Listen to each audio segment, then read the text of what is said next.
Have you ever stopped to think if at any point in Jujutsu Kaisen Sukuna was not the strongest? Was he only winning because of luck, plot armor, or because he had the right body? Or was it clear from the very beginning, even before Gojo was born, that the fate of Jujutsu was already sealed in the hands of the King of Curses? Today we are going to talk about something many people do not like to admit, but that Gege Akutami slowly makes very clear. Sukuna was always the strongest in Jujutsu Kaisen. From the first moment Sukuna appears, still in the early episodes, the story puts an absurd weight on his name. He is not just a strong curse, he is not just a charismatic villain, he is treated like a natural disaster. Sorcerers do not talk about Sukuna as someone who can be defeated, they talk about someone who must be sealed, avoided, or delayed. That alone already says a lot about the level he has always been on. When we compare Sukuna to other special grade curses, the difference is massive. Jogo, Hanami, Mahito, and Dagon are considered serious threats, but Sukuna looks down on all of them without any effort. And that is not empty arrogance, it is a difference in scale. They fight for territory, ideology, or evolution, while Sukuna fights only for pleasure and dominance. Many people argue that Gojo was always stronger, mainly because of Infinity and the Six Eyes. And yes, Gojo was born broken, with an absurd genetic combo. But the point is that even with all of that, he was never in complete control against Sukuna. From the start, the narrative makes it clear that a fight between them would be something beyond normal, something that would define an entire era of Jujutsu. The detail many people ignore is that Sukuna does not rely on a single power to dominate.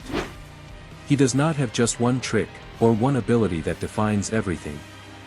Sukuna dominates cursed energy at every possible level. Control, quantity, refinement, creativity, and brutality. While other characters need special modes, specific conditions, or external help, Sukuna simply exists on a higher level. He understands Jujutsu like no one else, to the point that he can copy techniques after seeing them only once. That is not just talent, that is a mind made for combat. When we finally reached the fight against Gojo, many fans still believed it would prove Gojo was the strongest. But what actually happens is the opposite. Sukuna fights at a disadvantage in several moments and still comes out on top. And not because of luck, but because of strategy, patience, and reading the battle. Using Maharaga does not weaken Sukuna's image, it strengthens it. He uses adaptation as a tool, not as a crutch. He waits, analyzes, lets his opponent show everything, and only then acts.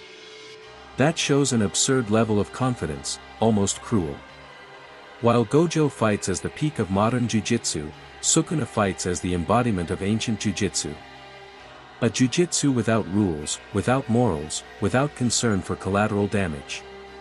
He does not want to win beautifully, he wants to win definitively. Another important point is that Sukuna does not need a perfect body to dominate. Even fragmented into fingers, even incomplete, he already showed terrifying power. When he finally takes an ideal body, the power jump is almost unfair. That is when it becomes clear that everything before was just a fraction of who he truly is. And here comes the biggest proof that Sukuna was always the strongest. The story constantly needs to create extreme conditions just to balance the game against him. Ceilings, sacrifices, unlikely alliances, all of this exists because facing Sukuna directly is almost impossible. Unlike other villains who need to grow throughout the story, Sukuna starts at the top. His development is not about power, it is about exposure. With every arc, we simply learn more about how absurd he has always been. Even Yuji, who should be the classic shonen protagonist, is never framed as someone destined to surpass Sukuna in raw power. Their relationship was never an equal rivalry. It was always host and predator. Sukuna fears no one, he respects no one, and when he shows interest in someone,